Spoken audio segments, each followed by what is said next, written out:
नमस्कार पेंशन धारकों, आप सभी का स्वागत है एक बार फिर से हमारे इस YouTube चैनल पर। दोस्तों, पेंशन धारकों के लिए इस समय की 5 प्रमुख बड़ी खबरों को लेकर हम इस वीडियो में हाजिर हो चुके हैं। जी हां दोस्तों, अगर आप पेंशन धारक है, केंद्रीय कर्मचारी, राज्य कर्मचारी या फिर किसी भी प्रकार के अगर आप पेंशन धारक है, फैमिली पेंशनर्स है, तो दोस्तों आप सभी के लिए बहुत ही बड़ी खबर है। जी हाँ दोस्तों, आज की इस वीडियो में मैं आपको 5 अपडेट देने वाला हूं, जिसके माध्यम से आपके पेंशन से जुड़े सारे डाउट्स जो है वो क्लियर करने वाला हूं। तो दोस्तों, अगर आप पेंशन धारक है तो इस वीडियो को लास्ट तक देखिएगा। सबसे पहले मैं आपको शॉर्ट में बता देता हूं कि 5 अपडेट कौन कौन से हैं, जिसके बाद हम जानेंगे इसको विस्तार से। देखिए, पहले बड़े अपडेट की बात करें तो दोस्तों, ओल्ड पेंशन स्कीम लागू करने से क्या देश की अर्थव्यवस्था वाकई में चरमरा जाएगी, इसको लेकर इस वीडियो के अंदर चर्चा की जाएगी। साथ ही साथ पुरानी पेंशन ने जो अंगड़ाई ली है और 2024 से पहले दिल्ली पर जो चढ़ाई की गई है उसको लेकर क्या बड़ी खबर आई है, उसके बारे में भी इस वीडियो के अंदर विस्तार से बात करेंगे। साथ ही साथ चुनावी रेवड़ी के लिए फंड नहीं है, लेकिन पुरानी पेंशन व्यवस्था टेंशन क्यों है, जो रेवड़ियां बांट रहे हैं उसके लिए तो फंड है, लेकिन पुरानी जो पेंशन योजना है वो मोदी सरकार के लिए टेंशन क्यों है, इसके लिए भी बात करेंगे। साथ ही साथ दिवाली पर केंद्रीय कर्मचारियों को बहुत ही बड़ा तोहफा मिला है, सैलरी के साथ साथ जो एरियर है वो भी मिला है और पेंशनर्स को डीए और डीआर में बड़ी बढ़ोतरी देखने को मिली है। तो कितनी बढ़ोतरी, कैसे बढ़ोतरी और किन किन को कितना लाभ मिलेगा, इसके बारे में भी इस वीडियो के अंदर बात करेंगे। साथ ही साथ दोस्तों, ईपीएफओ की ओर से और जो सुप्रीम कोर्ट की ओर से अपडेट आए थे उस अपडेट को भी इस वीडियो के अंदर हम विस्तार से जानने वाले हैं। तो दोस्तों, आज का ये वीडियो आप सभी के लिए खास होने वाला है, इसलिए आप वीडियो को लास्ट तक जरूर देखिएगा। देखिए, सबसे पहले हम जानते हैं कि ओल्ड पेंशन स्कीम लागू करने से क्या देश की अर्थव्यवस्था वाकई में चरमराएगी। तो दोस्तों, मोदी सरकार के द्वारा कहे अनुसार ऐसा माना जा रहा है कि अगर देश में एक बार फिर से पुरानी पेंशन व्यवस्था को लागू कर दिया तो देश की अर्थव्यवस्था में बड़ा गड़बड़ देखा जा सकता है, क्योंकि पेंशन व्यवस्था की पेंशन देने के लिए यहां पर कोई भी फंड एकत्रित नहीं किया जाएगा, जैसा कि नई पेंशन स्कीम में फंड एकत्रित किया जाता है, यानी कि कंट्रीब्यूशन लिया जाता है। लेकिन ओल्ड पेंशन स्कीम के अंदर किसी भी प्रकार का कोई कंट्रीब्यूशन नहीं होता, तो कंट्रीब्यूशन लेकर जो पेंशन दी जाती है वो नई पेंशन योजना, और जो पुरानी पेंशन योजना है वो बिना कंट्रीब्यूशन के सैलरी की आधी पेंशन मिलती है। तो जब कंट्रीब्यूशन लेके नहीं पेंशन दी जाएगी तो पेंशन के अंदर या अर्थव्यवस्था के अंदर भारी उछाल देखने को मिल सकता है। लेकिन यह मोदी सरकार के कहे अनुसार है। वाकई में अगर देखें तो ओल्ड पेंशन स्कीम पेंशन धारकों का हक है, पेंशन धारकों को पुरानी पेंशन योजना मिलनी चाहिए। तो चलिए अब दूसरी खबर की ओर चलते हैं कि पुरानी पेंशन योजना ने ली अंगड़ाई, 2024 से पहले दिल्ली पर चढ़ाई। जी हां दोस्तों, आप सभी के लिए पुरानी पेंशन योजना को लेकर 2024 बहुत ही खास होने वाला है। अब 2024 आप सभी के लिए खास कैसे होने वाला है, इसकी बात करेंगे आज के इस वीडियो में। तो आप वीडियो को कंटिन्यूअसली लास्ट तक देखिए। तो चलिए जानते हैं आखिर 2024 खास कैसे। देखिए दोस्तों, 2024 के अंदर आम लोकसभा चुनाव सामने आ रहे हैं और पेंशन धारकों ने हाल ही में दिल्ली के जंतर मंतर पर आंदोलन किया था, जिसके बाद हाल ही में यहां पर रामलीला मैदान के अंदर विशाल संख्या के अंदर यहां पर लोग आए थे। विशाल धरना प्रदर्शन रैली यहां पर की गई थी रामलीला मैदान के अंदर, और उसी रैली को देखते हुए यह कहा जा रहा है कि पुरानी पेंशन के लिए अब यहां पर दिल्ली पर चढ़ाई कर दी जा चुकी है और 2024 से पहले पहले जो है वो पुरानी पेंशन योजना लागू की जा सकती है या फिर नहीं की जा सकती है, इसकी बात करते हैं। देखिए दोस्तों, पहले जो मोदी सरकार पुरानी पेंशन योजना को लागू करने के पक्ष में नहीं नजर आ रही थी, वह खुले रूप से यह जवाब दे रही थी कि पुरानी पेंशन योजना पर लौटने का मोदी सरकार का कोई भी विचार नहीं है।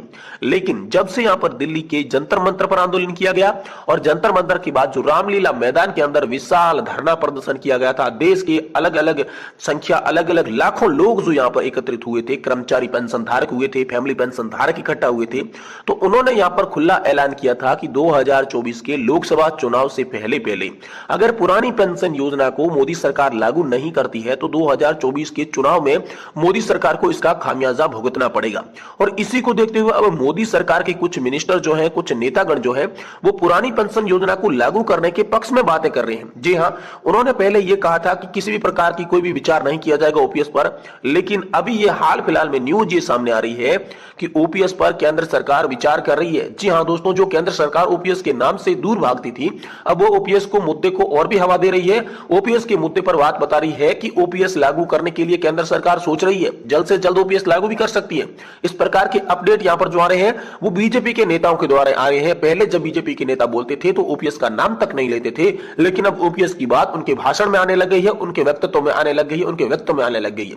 तो इससे दोस्तों एक बात साफ हो सकती है कि मोदी सरकार 2024 के चुनाव को लेकर बहुत ही सीरियस नजर आ रही है और 2024 का जो लोकसभा चुनाव है उससे पहले पहले कर्मचारियों को किसी भी हाल में राजी करना चाहेगी। और कर्मचारियों को राजी करने का एक ही तरीका है, वो है ओपीएस। जी हां, ओल्ड पेंशन योजना को लागू करना होगा। ऐसा यहां पर बता रहे हैं मोदी सरकार के काफी सारे जो मंत्री हैं वो भी बता रहे हैं, और विपक्षी नेता तो ओपीएस लागू करने के पक्ष में पहले से ही है। तो दोस्तों 2024 का ये चुनाव जो है ये आपके लिए खास साबित हो सकता है ओपीएस लागू करवाने को लेकर। वही पेंशन बढ़ोतरी की भी बात की जाए तो दोस्तों पेंशन बढ़ोतरी को भी लेकर हाल फिलहाल में मोदी सरकार के कई सारे मंत्रियों ने, यहाँ पर नेताओं ने बात की है कि पेंशन बढ़ोतरी जायज है, बुजुर्ग पेंशन धारकों को उनकी पेंशन मिलनी चाहिए। इसके बारे में यहाँ पर बड़े सवाल उठाए थे और इसका जवाब भी यहाँ पर दिया था। वही तीसरी बड़ी खबर की बात करें तो दोस्तों चुनावी रेवड़ी के लिए फंड है, लेकिन पुरानी पेंशन योजना टेंशन क्यों है। जी हाँ, तीसरी बड़ी खबर के चुनावी रेवड़ियां यानी कि चुनाव के समय में जो मोदी सरकार है, बाकी जो सरकारें हैं वो अलग अलग तरह की स्कीमें लेकर आती है जिसमें बहुत सारा पैसा खर्च भी हो जाता है।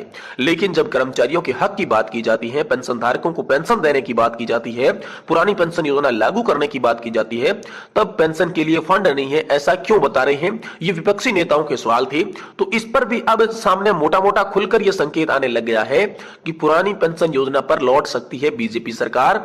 अब जो लगातार नेतागण ये आवाज उठा रहे हैं कि चुनावी रेवड़ियों के लिए फंड है लेकिन पुरानी पेंशन के लिए फंड क्यों नहीं है, तो इसे देखते हुए मोदी सरकार अब आप सभी के लिए जल्दी से जल्दी बड़ा फैसला कर सकती है। लेकिन हाल फिलहाल में मोदी सरकार की तरफ से कोई ऐलान ऐसा नहीं किया गया है।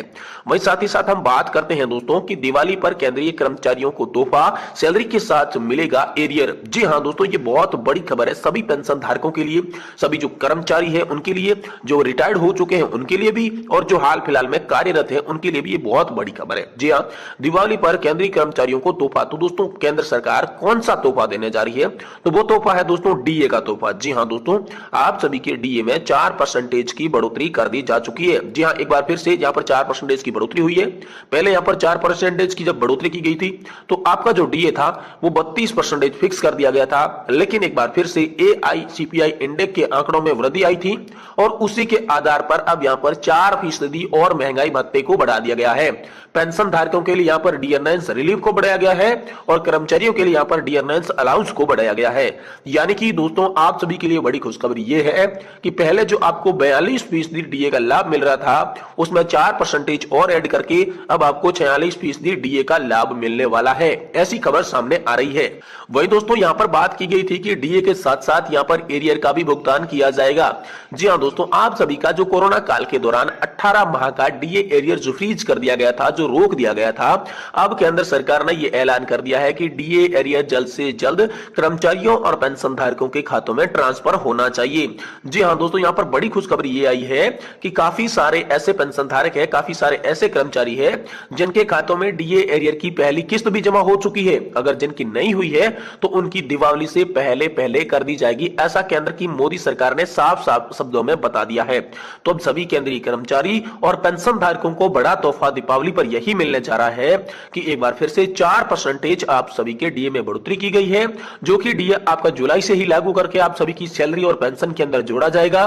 साथ ही साथ दीपावली से पहले पहले आप सभी को 18 माह का बकाया डीए एरियर दिया जाना शुरू कर दिया जाए।